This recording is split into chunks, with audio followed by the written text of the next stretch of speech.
श्रीमद् भागवत गीता प्रथम अध्याय श्लोक नंबर 17 और 18 का आज मैं व्याख्या करने वाला हूँ। अभी तक आपने श्लोक 13, 14, 15, 16 आपने पढ़ा। युद्ध आरंभ हो चुका है, शंखनाद हो चुके हैं। दोनों तरफ से कौरव और पांडवों की सेना युद्ध के लिए तैयार हो चुकी है। अब जो वीर योद्धा बचे हुए हैं वो अब कैसे शंखनाद करते हैं, उनको संजय क्या क्या उपाधि देते हैं, उसी के बारे में मैं आज आपसे श्लोक 17 और 18 में वर्णन करने वाला हूँ। तो आइए देखते हैं श्लोक 17। काश्च परमेश्वासः श्रीखण्डी च महारथः धृष्टद्युम्नो विराट्स्य सात्यकी सा पराजितः। श्लोक 18। द्रौपदेयास्य सर्वस्य पृथिवीपदे सौभद्रे महाबाहु शंखनादं पृथक् पृथक्। कहते हैं कि श्रेष्ठ धनुष वाले काशीराज और महारथी शिखंडी एवं धृष्टद्युम्न तथा राजा विराट और अजय सात्यकी राजा द्रुपद और द्रौपदी के पांचों पुत्र और बड़ी भुजा वाले सुभद्रा पुत्र अभिमन्यु, इन सभी ने हे राजन सब ओर से अलग अलग शंख बजाए। अब ये सारे जो बचे हुए महारथी वीर थे वे सभी अलग अलग शंख बजाए और कुरुक्षेत्र के मैदान में शंख की आवाज़ गूंज उठी। अब यहाँ प्रश्न उठता है, काशीराज, धृष्टद्युम्न, विराट, सात्यकी, द्रुपद और द्रौपदी के पांचों पुत्र और अभिमन्यु तो परिचय पहले प्रासंगिक रूप से मिल चुका है।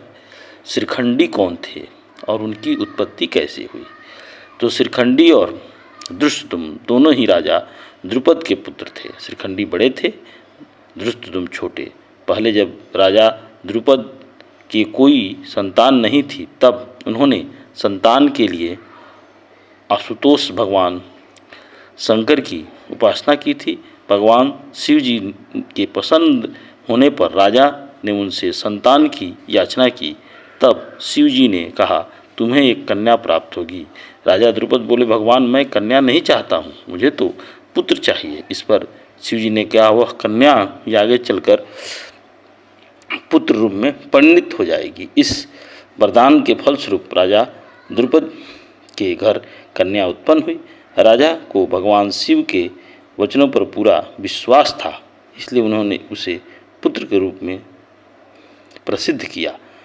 रानी ने भी कन्या की सबसे छिपाकर असली बात किसी पर प्रकट नहीं होने दी। उस कन्या का नाम भी मर्दों जैसा रखा, श्रीखंडी रखा। उसे राजकुमारों की सी पोशाक पहनाकर यथाक्रम विधिपूर्वक विधि विधान करवाया। समय पर दशकर्म देश के राजा हिरण्यकश्यप की कन्या से उसका विवाह भी हो गया। हिरण्यक वर्मा की कन्या जब ससुराल आई तब उसे पता चला कि शिखंडी पुरुष नहीं है, स्त्री है। तब वो बहुत ही दुखित हुई और उसने सारा हाल अपनी दासियों तथा अपने पिता राजा हिरण्यक वर्मा को काला भेजा। राजा हिरण्यक वर्मा को द्रुपद पर बड़ा ही क्रोध आया। उसने द्रुपद पर आक्रमण करके उन्हें मारने का निश्चय कर लिया। इस संवाद को पाकर राजा द्रुपद युद्ध से बचने के लिए देवारा वन चले गए। इधर पुरुषे के भेष उस कन्या की अपने कारण पिता पर इतनी भयानक विपत्ति आई देखकर बड़ा दुख हुआ, शिखंडी को बड़ा दुख हुआ और वह प्राण त्याग का निश्चय करके चुपचाप घर से निकल गई। वन में उसकी स्थूकर्ण नामक एक ईश्वरवान यक्ष से भेंट हुई। यक्ष ने दया करके कुछ दिनों के लिए उसे अपना पुरुषत्व देकर बदले में उसका स्त्रीत्व ले लिया। इस प्रकार शिखंडी स्त्री से पुरुष हो गया और अपने घर पर आकर माता पिता को आश्वासन दिया कि ससुर हिरण्यवर्मा को अपने पुरुषार्थ की परीक्षा देकर उन्हें शांत कर देगा। पीछे से कुबेर के शाप से स्थूलकर्ण जीवन भर स्त्री रह गए। इससे शिखंडी को पुरुषत्व लौटाना नहीं पड़ा और ये पुरुष बने रहे। भीष्म पितामह की यह इतिहास मालूम था, भीष्म पितामह को इतिहास मालूम था, इसी से उन पर अस्त्र शस्त्र प्रहार नहीं करते थे। ये शिखंडी भी बड़े शूरवीर महारथी योद्धा थे। इन्हीं को आगे करके अर्जुन ने पितामह भीष्म को मारा था। अब यहाँ प्रश्न आता है कि इन सभी ने अलग अलग शंख बजाए, इस कथन में भी कोई खास बात है?